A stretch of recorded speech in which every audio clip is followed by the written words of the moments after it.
Être nommé au César du meilleur court-métrage de fiction à 30 ans, change-t-il ton rapport à toi-même ou as-tu l'impression de rester justement le garçon qui rêvait un jour d'intégrer la Fémis?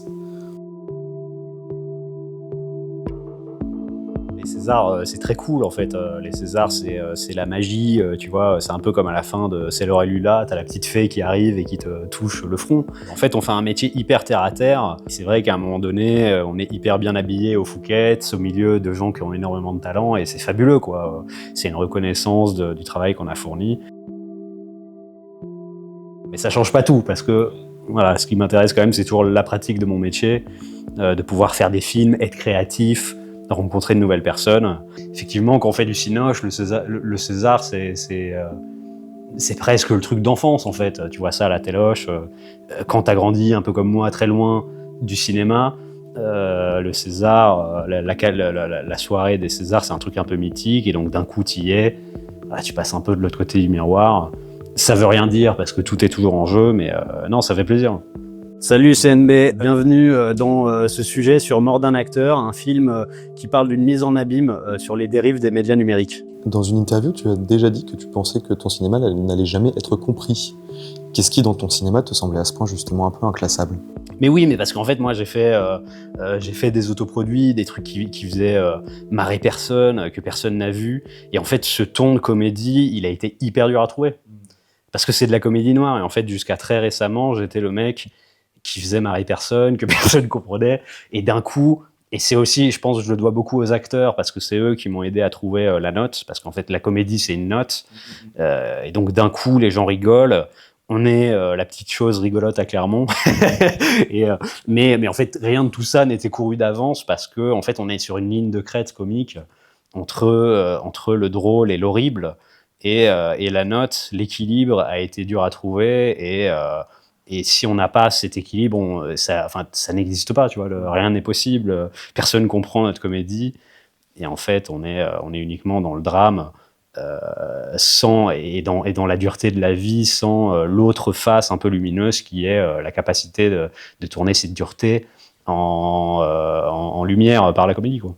Donc oui, non, j'avais peur de pas être compris, parce que quand on fait ce métier, on est un peu fou quand même, et que être fou tout seul, c'est hyper simple. Ce qui est compliqué, c'est d'être fou à plusieurs, tu vois. Et maintenant, c'est génial parce que j'ai amené plein de gens dans ma folie. Non, je suis très content d'un coup d'être compris. Et je te le répète, enfin, jusqu'à très récemment, on me regardait avec des grands yeux en mode qui est ce mec? Qu'est-ce qu'il essaye de dire avec ce ton grinçant, tu vois. Voilà, donc non, ouais, c'est important quand tu fais de la comédie de trouver la note. T'as toujours su que tu voulais faire du cinéma ou à une époque tu pensais que ça allait rester un hobby? Ouais, moi j'ai toujours su. En fait, on a eu un peu cette discussion avec Philippe. Tu vois, un type comme Philippe, avec lequel on se retrouve sur plein de trucs. Tous les deux, on dit que le cinéma c'est pas si important, que si demain il faut faire autre chose, on le fera. La réalité, c'est qu'on sait rien faire d'autre.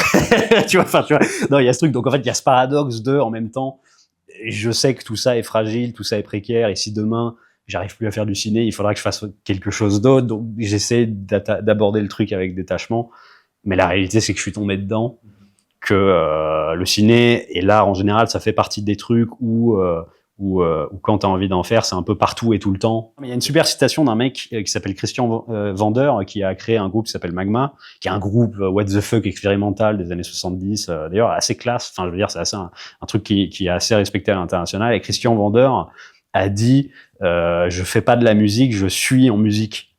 Donc ça a l'air hyper pompeux comme ça, mais en fait, je pense vraiment qu'une passion artistique, c'est un truc qui est en fait une traduction de ta manière d'être au monde.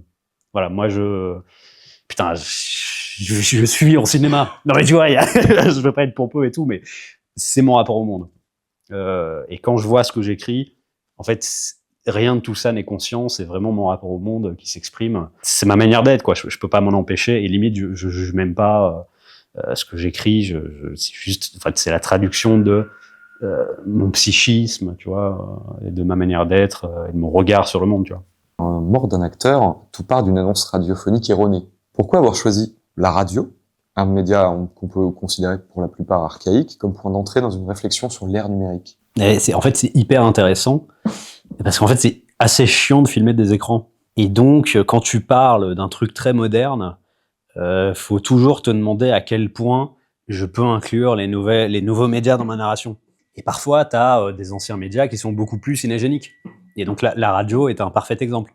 D'un coup, cette scène devient une scène sonore, ce qui est quand même très lié aux médias cinéma, tu vois. Tout ça pour dire que quand tu parles d'un truc hyper moderne, ça peut être hyper intéressant pour bien doser le truc, d'activer des ressorts plus classiques. Que ça soit thématiquement, en termes de jeu, ou là, en l'occurrence, en termes de représentation des médias, quoi. On filme une story Insta, une télé, et je pense qu'il faut pas plus, parce qu'en fait, on est quand même là pour parler des humains, et des thématiques qui sont quand même plus intemporelles que uniquement les médias et le rapport à l'information. C'est très intéressant parce que je bosse sur un projet sur la radio, où la radio me permet de parler d'Internet. Ton court-métrage parle beaucoup de fake news, mais sans être trop démonstratif à ce sujet. Comment t'as évité le piège justement du film à thèse quand tu t'attaques à un sujet aussi contemporain? Le principe du cinéma, c'est de capter quelque chose de l'époque. Moi, je suis beaucoup plus content si mon film a capté un truc de l'époque plutôt que d'apporter une réponse définitive. Alors, avant-hier, tu as eu une tribune sur l'IA, l'utilisation de l'IA chez les acteurs.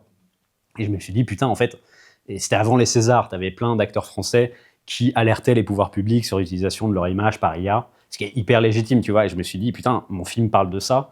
Et je me suis pas dit, en fait, je suis un énorme opportuniste d'avoir parlé de ça. Je me suis dit, tiens, j'ai réussi là à capter une angoisse de l'époque.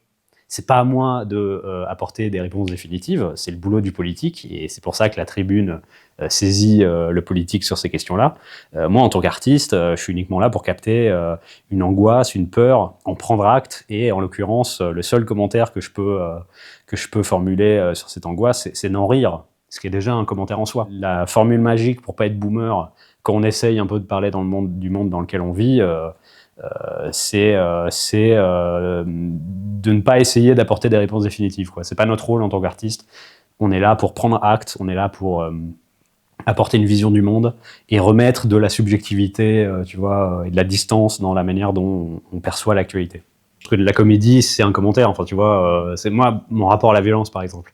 Moi, ça me ferait trop chier de filmer pendant 1h30 des mecs qui sont tronçonnés, tu vois. Et pourtant, il y a quand même un peu de violence dans ce que je fais, mais je suis beaucoup plus à l'aise de filmer de la violence avec du rire parce que, pour moi, je la commente, en fait.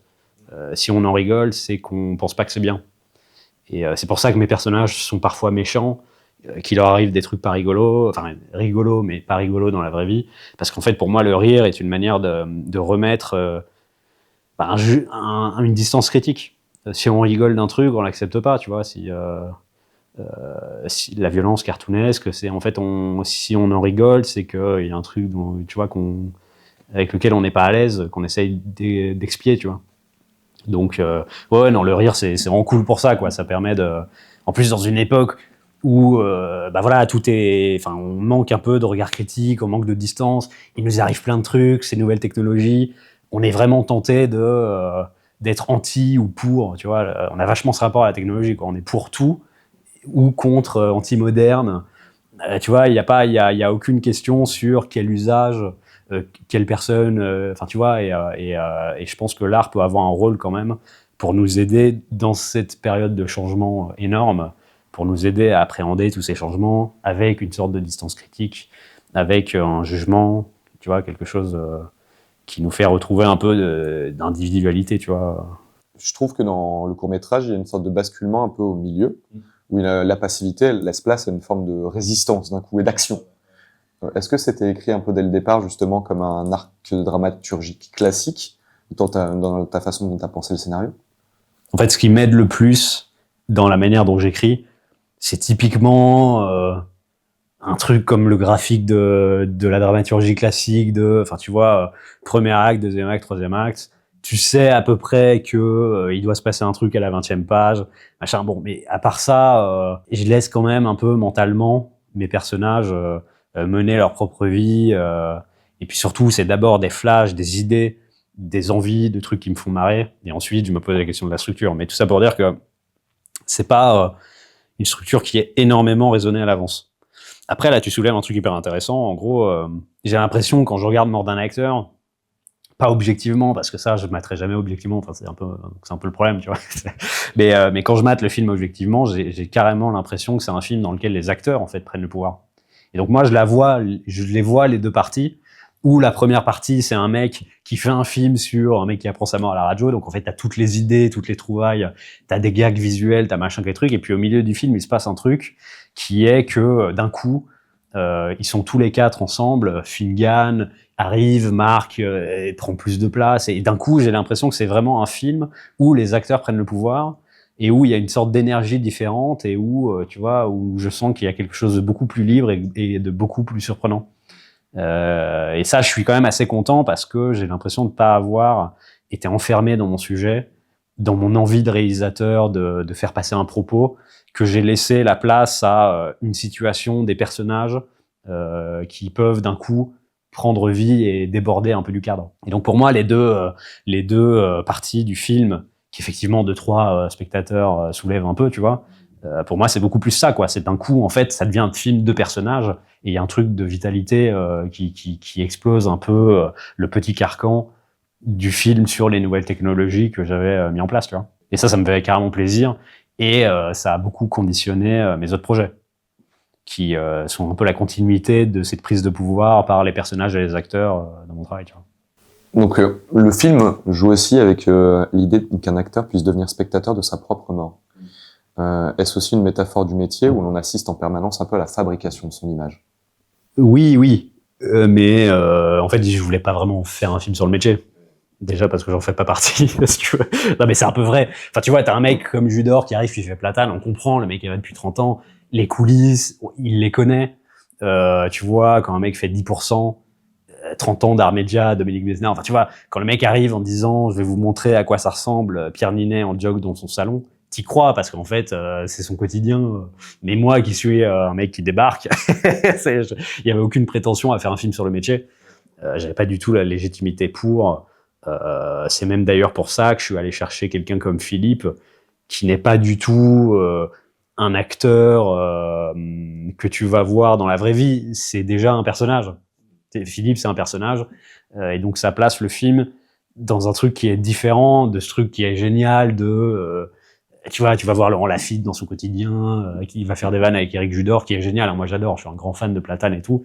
Mais moi, c'était pas ça. Voilà, c'était vraiment un truc de faire une fiction. Voilà, une fiction où Philippe Rebaud s'appelle comme son personnage, mais où d'un coup, quand tu vois la tête de Philippe, que tu vois celle de Finnegan, tu te dis, voilà, on est dans une fiction et tout peut arriver. C'était vraiment ce truc de tout peut arriver qui m'intéresse. Qu'est-ce que l'absurde pour toi permet que le réalisme justement interdit dans le cinéma? Ah putain, c'est intéressant cette question. C'est-à-dire, l'absurde, c'est une vision du monde. Voilà.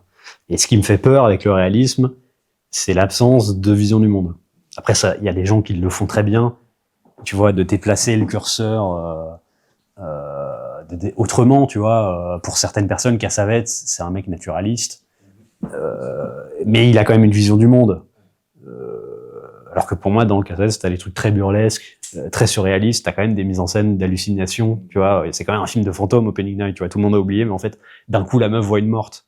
Bon, tout ça pour dire que non, l'absurde pour moi, ce qui est cool avec l'absurde, c'est que c'est une vision du monde. Tu déplaces les curseurs et d'un coup, ce qui était réel devient quelque chose d'autre. Et donc, comme toutes les visions du monde, quand elles sont bien représentées par un ou une artiste, d'un coup, ça devient riche de sens pour les gens qui la reçoivent. Tu vois la réalité avec les yeux de quelqu'un et d'un coup, tu la comprends mieux, tu vois. Et donc l'absurde, c'est un peu ça. Mort d'un acteur, c'est en fait le principe du révélateur chimique, c'est ça. T'as une donnée qui arrive, qui fait dérailler la mécanique, et d'un coup, le système entier se révèle par cette anomalie. Mort d'un acteur, c'est ça. En fait, qu'est-ce qui se passe si d'un coup un mec est annoncé mort à la radio sans vraiment l'être? Et d'ailleurs, il y a un truc intéressant sur Mort d'un acteur, et j'en ai parlé, et j'en ai jamais parlé, et personne m'en parle d'ailleurs, c'est que en fait, à aucun moment, quand un film est beaucoup vu, ce qui est le cas de Mort d'un acteur, pas énormément, c'est un court-métrage, tu vois, mais quand un court-métrage est un peu vu, et que beaucoup de gens le voient qui sont pas ta tante ou ta grand-mère, t'as plein d'avis de gens, t'as plein de questions, t'as plein de mecs qui te disent cette scène je l'aime moins, celle-là elle est mieux, machin truc, ou alors ce passage j'ai pas compris. Mais personne m'a dit dans Mort d'un acteur pourquoi le mec a annoncé mort. Alors que c'est quand même le gros truc. Personne m'a dit dans Board Actor, ah putain, j'étais trop sûr que t'allais découvrir que il y avait une raison à ça. Mais parce que, enfin, dans la façon, je pense, dont les gens partent quand ils regardent un court-métrage, un long-métrage ou quoi, il y a un postulat de base sur lequel t'es renseigné ou pas. Et je pense que dès que le postulat est posé, on s'interroge pas sur, en fait, le principe même qui lance la narration du film, tu vois. Et je te dis ça parce qu'en fait, on m'a tout dit. On m'a tout dit, on m'a dit pourquoi la chemise du mec, elle est comme ci, pas comme ça. Enfin, tu vois, j'exagère, mais en fait, on m'a tout dit. Tout le monde a formulé un avis sur telle scène qui était moins réussie ou mieux réussie que l'autre, et personne m'a dit, putain, j'étais sûr que il y aurait une explication à ça, quoi. Et je me dis, putain, ça dit quelque chose de notre époque où, en fait, tu peux tout admettre, enfin, tu peux tout questionner, mais où ce genre de truc de fake news, en fait, ça fait tellement partie de notre quotidien que personne soulève l'éléphant au milieu de la pièce de attends, pourquoi le mec, enfin, tu vois, comment un journaliste peut se tromper, on n'y croit pas. Enfin, tu vois, ce rapport à l'absurde. Beaucoup de gens n'ont pas adhéré à l'absurde de Mort d'un acteur en disant c'est une représentation du monde qui est trop débile pour moi. Mais personne n'a dit personne n'a soulevé ce postulat de base. Personne n'a dit j'y crois pas, le mec annoncé mort alors qu'il est pas mort. Enfin, tu vois, je pense que la peur primaire, c'est qu'on a tous un peu peur de pas faire partie de la même réalité. Tu vois ce que je veux dire? C'est pour ça qu'on a peur de la folie. C'est d'un coup la perception de la personne à côté de moi n'est pas la même. Et c'est un peu d'ailleurs ce qui joue dans notre société. On est un peu tous dans notre propre univers mental, et c'est ça qui crée un peu du drame. Donc oui, comme tu appelles les dispositifs qui créent de la réalité, c'est au cœur de ce qui se passe en ce moment. Et ça renvoie vraiment à un truc très primaire à notre espèce, qui est si demain chaque membre du troupeau a une vision différente de la réalité, ça va être compliqué de cohabiter tous ensemble. Tu vois ce que je veux dire? Donc après, mes films, enfin mon court-métrage est fiction. Je n'ai pas non plus fait 1000 trucs, mais en fait il y a un truc où c'est un peu des cauchemars. T'as un personnage central, Philippe, et tout le reste, tous les autres personnages sont comme une sorte de tout psychique qui se sont tous alliés en secret pour nuire à Philippe. Donc t'as vraiment ce truc de complexe de persécution dans ce que j'ai fait jusqu'à maintenant, tu vois. C'est la réalité entière qui est hostile, un peu comme un cauchemar. Pour moi, le vrai truc, c'est d'être sur un plateau. Et donc je suis très content. En fait, le César était génial parce que d'un coup, j'ai rencontré plein de gens que j'admirais, avec peut-être la possibilité de travailler avec eux ou pas, enfin tu vois, mais en tout cas, j'ai reçu plein de messages de gens qui aimaient mon travail et tout, que j'adorais, tu vois. J'ai moi-même contacté des gens que j'adorais depuis que j'étais ado, et j'ai eu des réponses. Enfin, tu vois, donc il y a tout un truc où en fait le deal, enfin tu vois, le truc est déjà un peu là, et les autres projets sont lancés. Et où en fait c'est génial quoi qu'il arrive. Tout ce qui s'est passé de bien autour de Mort d'un acteur, c'est un sous-produit du fait qu'on ait été créatif, qu'on se soit amusé, qu'il y ait des super collaborations qui se soient créées avec les acteurs, avec l'équipe. Enfin tu vois, tout le reste est dérivé de ça. En fait, le cœur, c'est d'être créatif, parce qu'en fait c'est ça qui est important, et c'est ça qui est porteur en fait, tu vois. Et franchement, moi, la seule chose qui me fait peur, c'est de me lever un matin et de plus vouloir faire ce métier, de plus avoir d'idées, d'envie, tu vois, c'est ça qui me fait peur, hein, parce que quand t'as l'envie, tu trouves toujours, je pense, le moyen de faire les trucs, quoi.